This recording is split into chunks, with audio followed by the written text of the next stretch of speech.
என்றும் நான் செல்ல மாட்டேன்.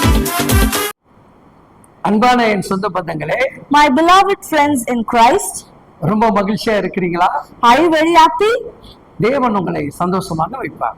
The Lord will keep you very happy. அவரிடத்திலிருந்து வல்லமையும் பலனையும் தருவார். He will give you the power and strength. இந்த மாதம் நிறைவுள்ள மாதமாக கர்த்தர் வைப்பார். You can see that this month will be a fulfilled month. தேவனுடைய வல்லமை கொண்டு நீங்க பல காரியத்தை சாதிக்க போகிறீங்க. You can do mighty things with the power of the Lord. என் அன்பு சகோதரா, my dear brother, உன் வேலையில தேவன் கூட இருப்பார். in your work the Lord will be with you. உன்னுடைய காரியத்தை கர்த்தர் வாய்க்க பண்ணுவார். The Lord will make everything pass for you. என் அன்பு சகோதரியே, my dear sister, உன் குடும்ப வாழ்க்கையில தேவன் கூடவே இருந்து பலப்படுத்துவார். The Lord will be with you in your family life and strengthen you.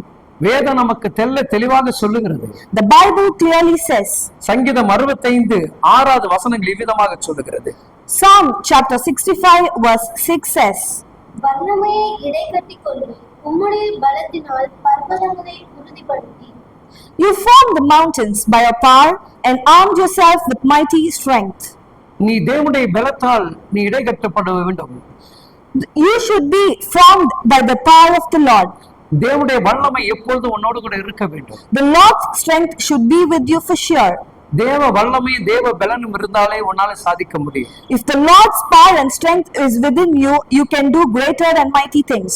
இன்னைக்கு अनेक சகோதரிமார்கள் Today many sisters பலவீனம் அடைந்திருக்கிறார்கள். are very weak. கர்ப்பப்பைகள் எடுக்கப்படுகிறது. Their uterus are being removed. நீர்க்கட்டினால் அவதிப்படுகிறார்கள். They are suffering from many water boils. இடுப்பு தண்டு மிகுந்த வலி வேதனையாக காணப்படுகிறார்கள். They face many problems in the spinal cord. அநேக பிரச்சனைகளை சந்தித்துக் கொண்டிருக்கிறார்கள். They are facing many problems. இதெல்லாம் எதிர்க்க வேண்டும் என்று சொன்னால், if we are willing to go against all these problems, இதெல்லாம் நீங்கள் ஜெயிக்க வேண்டும் என்று சொன்னால், if you are willing to win all these problems, உங்களுக்கு நிச்சயமாக தேவனுடைய பலன் உங்களுக்கு தேவைப்படும். for sure you need the Lord's strength and power. தேவனுடைய வல்லமை உங்களுக்கு தேவைப்படும். For sure you need the Lord's power and strength. இன்றைக்கு தேவன் உங்களுக்கு அந்த பலனையும் வல்லமை கொடுத்து அருள்வார்.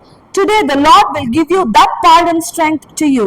ஜெபிங்கள், Pray, தேவனிடத்தில் கேளுங்கள், ask to the Lord, வல்லமையும் power பலனையும் பெற்றுக்கொள்ளுங்கள். and strength you will be received. கர்த்தர் உங்களோடு கூட இருப்பார். The Lord will be with you. Amen. Amen.